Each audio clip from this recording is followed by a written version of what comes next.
Welcome to the flip through of Gary's Appendix 5. This is the proof copy. Just got it in the other day. I'll share it with you all.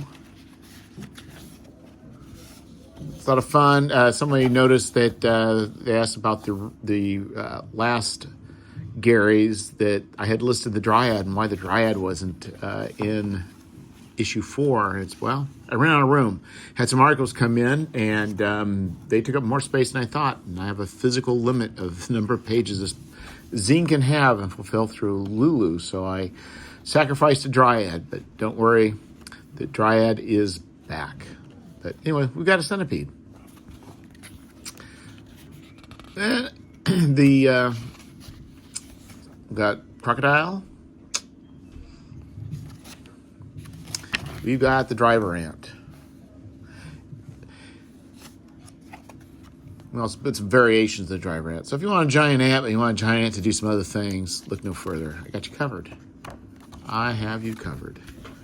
There's the Dryad, the missing Dryad in all her glory. I tried to do a little bit different take with her.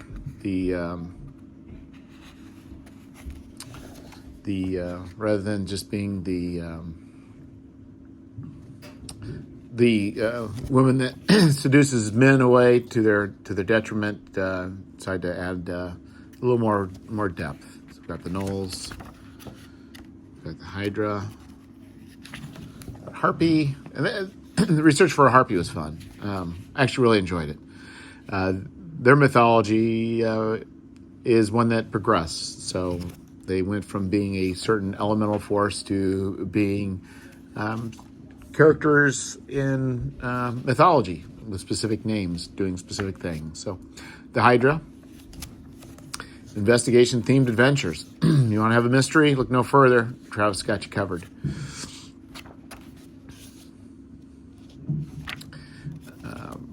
Nice long article. So they say, you want to do investigative games? Look no further. A case for wandering monsters. John also provided a new article. He's new to Gary's Appendix. So looking back, I believe Travis did a wandering monster article in issue 1, I think. But you know what? Everybody has a different take. I think that there's enough thought-provoking things to make it worthwhile. David Semark. I know I'm saying his name wrong. I think it's Seamark. So anyway, he provided, we had part 1. I believe that was in issue 3, and this is carrying on from issue 3. Issue 4 was a sword and sorcery themed adventure and our zine. And so anyway, the way the articles worked out, we were finishing this off with some more tales. I think the idea is that originally these were written. These are articles that were, I believe, written before Gary's Appendix. They were potentially for use for another game. But the thing is these are local legends, and when I say local, these are regional legends and myths. And the nice thing about these types of things is they already provide a context and a backdrop for GMs to use in their own campaigns. It takes very little effort to convert these over, especially since we're talking about stuff that's hundreds of years old or older. And so, especially when you're looking at making creatures, I think they're always more interesting than just being simply just something to kill in a dungeon. So if you're looking at something to spice it up, looking at myths and legends and is a good way of doing that. Hiring a spy. So John also provides another example of, Gary talks about hiring a spy, but John provides a little bit of teeth and gets some chance of success. We did a retooling a bit of some of the charts. Well, the royal, I guess the non-royal we. But anyway, does a good job with providing good guidelines for spies and hiring of spies. In world building, Hannah Wolfram. That's Wolfram or Wolfram? Wolfram. Need to ask her. Another person to butcher a name. But anyway, she does a really good job with looking at governments, rural governments. So Anyway, we have things to consider, things to think about, things to put in place.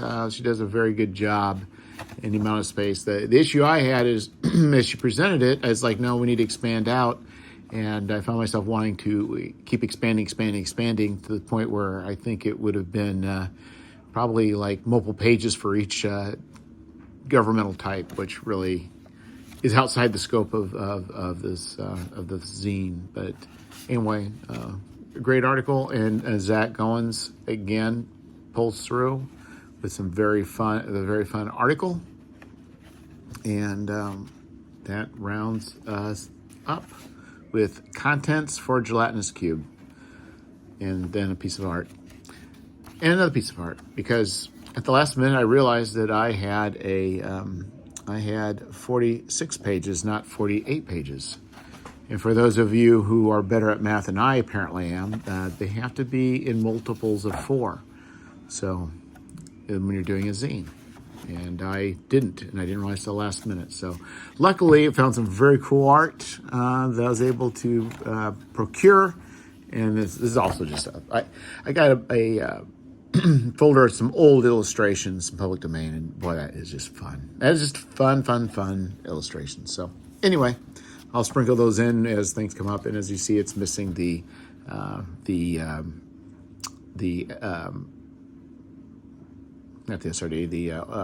license, the open gaming license. So it's nice to be free of that. So anyway, thank you for joining me on the journey. I really love this cover, man. Danny Tarrin did a great job. Absolutely love it. So anyway, I hope you enjoy, and look forward to sending this out to you all.